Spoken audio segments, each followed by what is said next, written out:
This is Show Up as a Leader, a show from People Forward Network, helping you maximize your positive impact on the world by becoming your best, fully authentic self.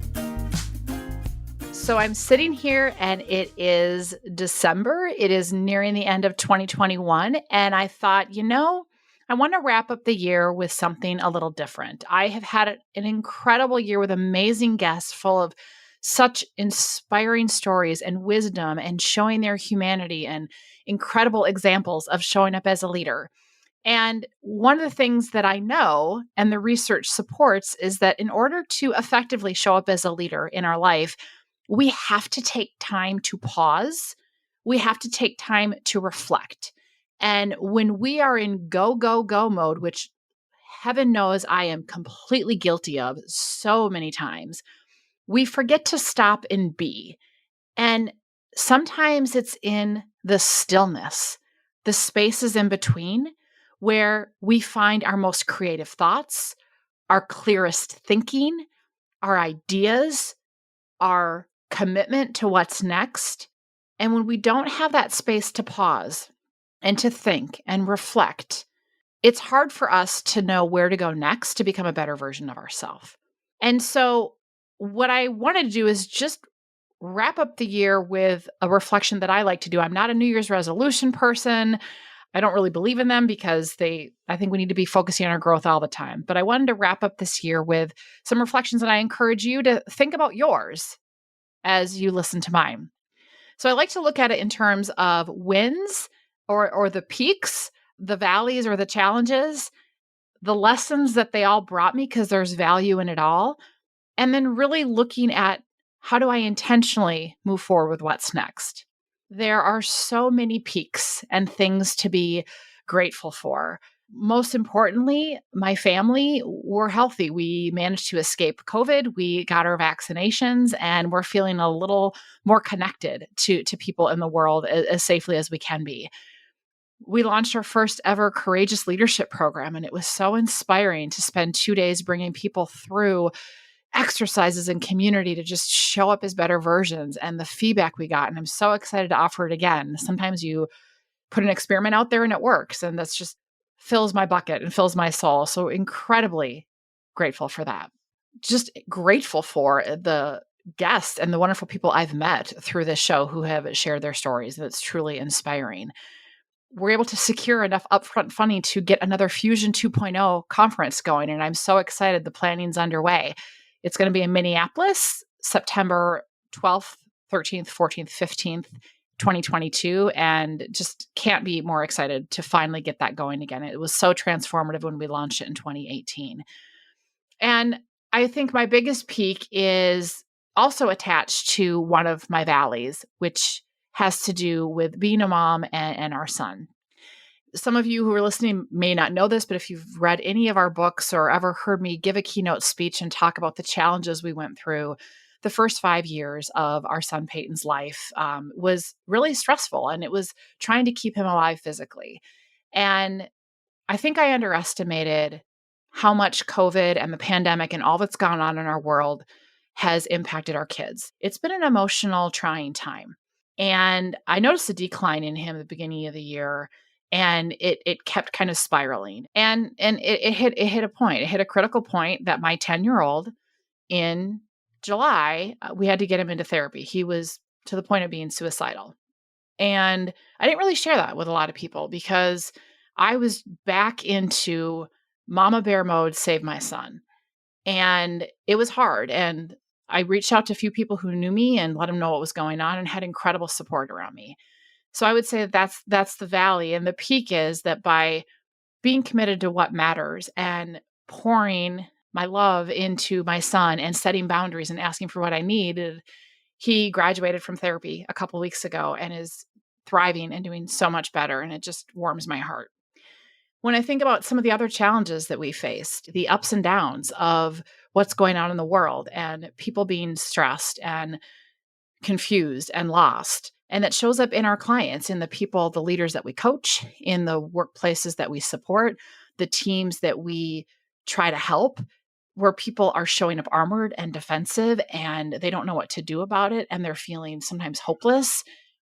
So, as far as valleys, there's a lot of challenges with the clients that we support and trying to stay grounded of just navigating this world as a business owner. And I would say my biggest challenge as an individual leader has been, or an individual human being for that matter, has been that as much as I know this and do my own work, that I can still get in my own way. And there are many times this year where I got sucked back into hyper productive, pack my schedule, and just to the point of stress, to the point of feeling anxious and getting disconnected from people.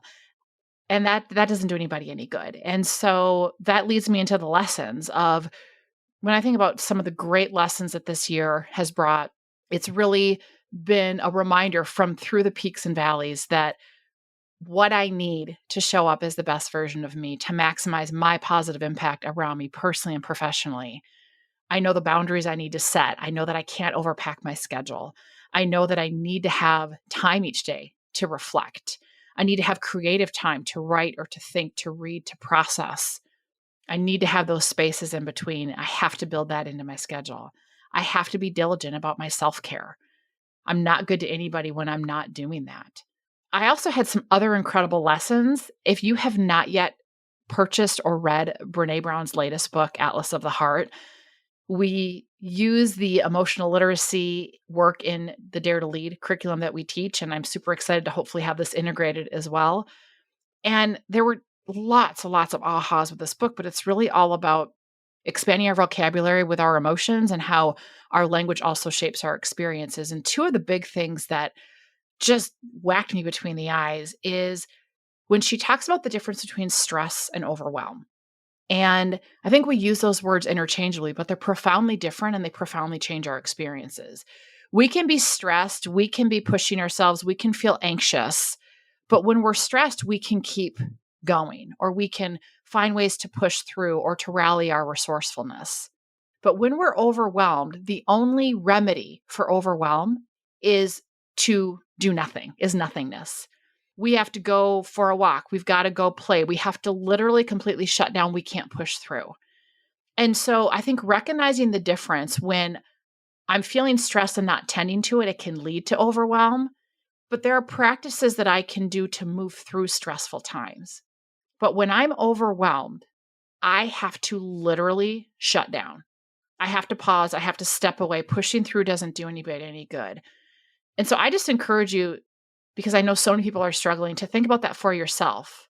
How are you using those words? What's the language? The difference between stress and overwhelm, and not using them interchangeably anymore, and recognizing and asking for what we need when they show up is a game changer. The other big aha was about resentment, and that resentment is not part of the anger family. Resentment is really kind of self-inflicted, because resentment is really part of envy. It is that we are not speaking up for our own needs. And then we're resentful that other people around us are maybe doing things we wish we could, but we're not advocating for ourselves. We're not speaking up. And so when I think about showing up as a leader and intentionally being the best version of myself, if I start to notice feelings of resentment rather than leaping to judgment about other people or getting angry, I have to look inward and go, what needs am I not advocating for? What boundaries am I not setting that has me feeling resentment in this moment? So those two were just such game changers for me that I'm leaning into and bringing with me into 2022. And recognizing that this journey we're on to be an effective leader is not a straight line. It has squiggles and detours and setbacks, and that there is value in all of those when we can learn from them. One of the things that I appreciate and have learned from one of my friends, Kristen Hadid, is instead of setting a bunch of goals or New Year's resolution, of looking forward to the next year and picking one thing that matters to you, one word that you're going to use as your anchor for how you show up. And I decided my word, which also happens to be one of my core values, is growth. It's about growing myself. It's about growing our business. It's about growing relationships. There's a lot that goes into that. And if we are going to lean into kind of one big thing or one word in the upcoming year, the upcoming months, it means that we also have to recognize that there are necessary endings. Dr. Henry Cloud has an incredible book called necessary endings. And he uses a rose bush as a metaphor for removing those things in our lives that no longer serve us so that we can blossom into our full potential, right? We have to prune things back in order for the rose bush to blossom to its potential. And hey, since my name's Rosie, why not, right? And so I started thinking about what are some of the things that I have to prune so that my roses can bloom in 2022? Or what are some of the things that I have to stop doing or say no to? And some of the things I realize is one of the things, just because I don't have the bandwidth, is I have to stop giving away so much of my time for free, extra consulting, extra advice, maybe buckling on certain things. Not that I don't ever do that, but recognizing how valuable our time is and that we can't be all things to all people. Letting go of self-doubt and the crutch that keeps me from expanding some of the things I want to grow our business, Salveo Partners. I've got to let go of packing my schedule so tight that I don't have time for self-care and reflection. And so that I have time to strategize and to network and to really make some of my dreams and visions a reality. I also need to have a necessary ending of avoiding putting myself out there more on social media, really leaning into that in a thoughtful way. So what are your necessary endings? What are the things that you need to prune or stop doing or say no to so that you can be a better version of yourself, have a greater impact in your life? What's a word or a goal that can anchor you and act like that compass or North Star to guide you when you're on a squiggle or detour in 2022? How do you want to hold yourself accountable to that? Or what do you need to put out into the universe so that you have support as you work through things? I invite you to take the opportunity as you wrap up one year and going to the next of do your own reflection. What were the peaks? What were the valleys?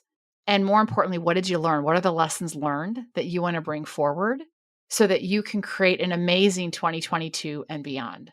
So thank you so much for being part of this community. Thank you so much to all that you do to be a leader in your life.